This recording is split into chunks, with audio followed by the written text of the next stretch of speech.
I can't believe that more people are not obsessed with this series.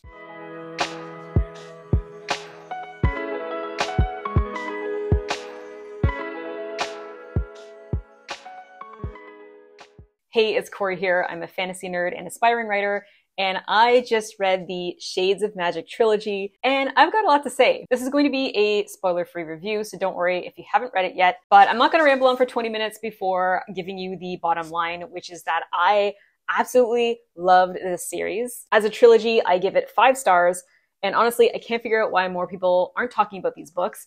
I mean, I have heard people talk about them from time to time, and I have heard overall positive things about it, but it doesn't get nearly the attention it deserves, I think. In fact, I almost passed over on reading this series, and I'm so glad I didn't. You see, it all started when I bought a special edition book at Waterstones because it was pretty. You might remember the day that I bought this book from a previous video. Yes, I bought a book because it was pretty and it had sprayed edges. I'm not going to apologize for it. To my credit, I at least looked up the reviews on this before I bought it, and I had heard really good things about V.E. Schwab in general, but prior to this past month, I hadn't read any books by this author.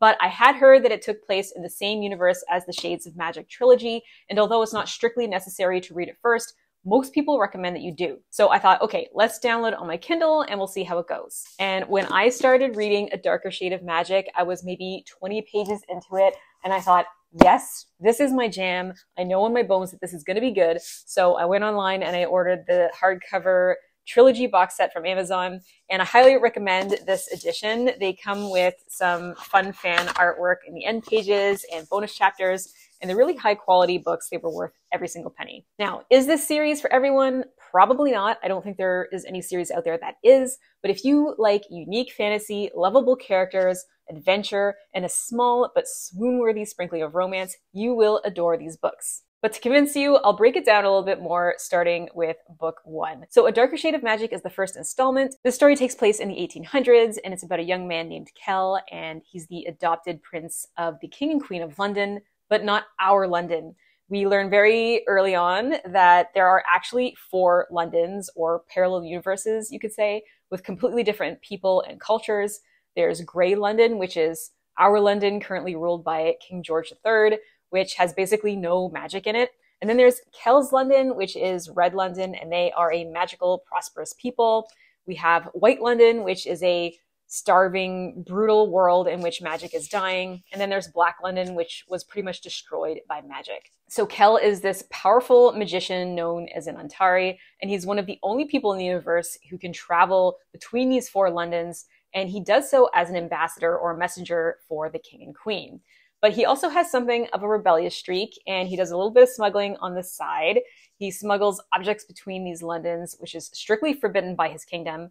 So sure enough, one day he smuggles something that he shouldn't, that is dangerous to all 3 Londons, which of course turns into a quest to save the world with the help of the most unlikely ally, a thief from Grey London named Lila. So this one is the shortest book of the 3, and I find that it sets up the rest of the series really well, but it's still a really fun, mostly self-contained adventure in and of itself. You could read it as a standalone. It's not overly complex. The magic system is easy to understand. The plot is easy to follow. And for that reason, I would recommend that you pick this book up if you're looking to get into fantasy or get back into fantasy and you don't want to feel overwhelmed. I love V.E. Schwab's writing style. For me, it's just the perfect blend of prose and accessibility. Like, some books are just so full of, maybe not purple prose, but they're really wordy and verbose, and the passages might be beautiful, but I'm reading and rereading the same paragraph 5 times before I get what's going on. This is a much simpler style of writing, but it's still really elegant and beautiful. And it's like one of those books where I can picture what's happening as I read, just like a movie. And I absolutely love that. Now, I will say another thing about this first book, and really regarding all the books, is that it's very much a character-driven plot, and the overarching quest is simple. And for that reason, some people might find that the plot is kind of slow, but for me, it more than makes up for it with the character development and the interactions. Kell is such a lovable character, and you really come to sympathize or empathize with him and these internal conflicts he has.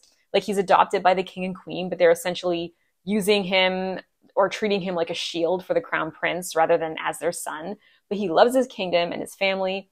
And then you have Lila on the other end of the spectrum, who prior to this book, has spent her whole life just looking out for herself, and there's always been consequences for getting attached to people. So she has her own internal conflict as she finds herself driven to help Kel with his quest and, starts becoming friends with him.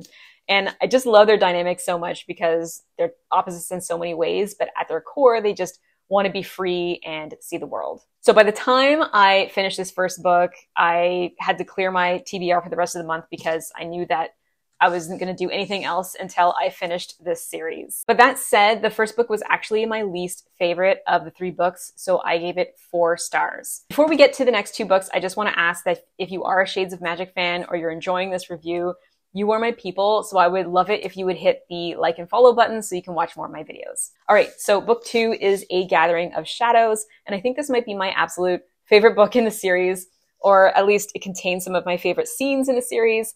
And I think this book is a little bit polarizing because the overarching plot is even more slow paced. Like there's this evil bubbling in the background, but it gets very little airtime in the book.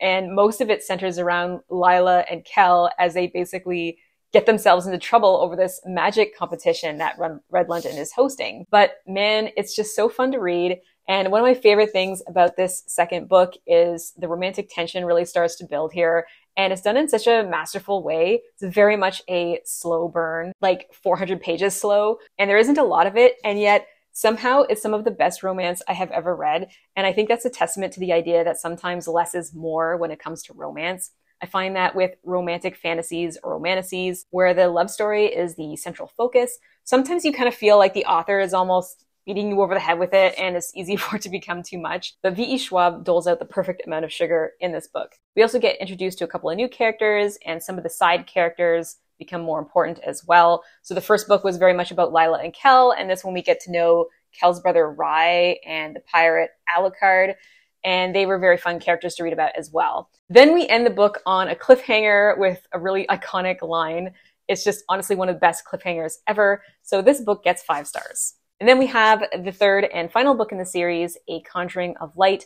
And this is where things really escalate. The stakes are much higher than in the previous 2 books. We pick up right where the second book leaves off, and we get a lot more character POVs. So it's not just about Kel and Lila anymore, but again, we have more of Rye and Alucard and King Maxim and Queen Amissa get a couple of chapters as well. And even the characters that are very much on the side, V.E. Schwab has this way of making them rich and complex in a very short amount of time, which I find so interesting. Now, some people don't like a lot of POVs in a book.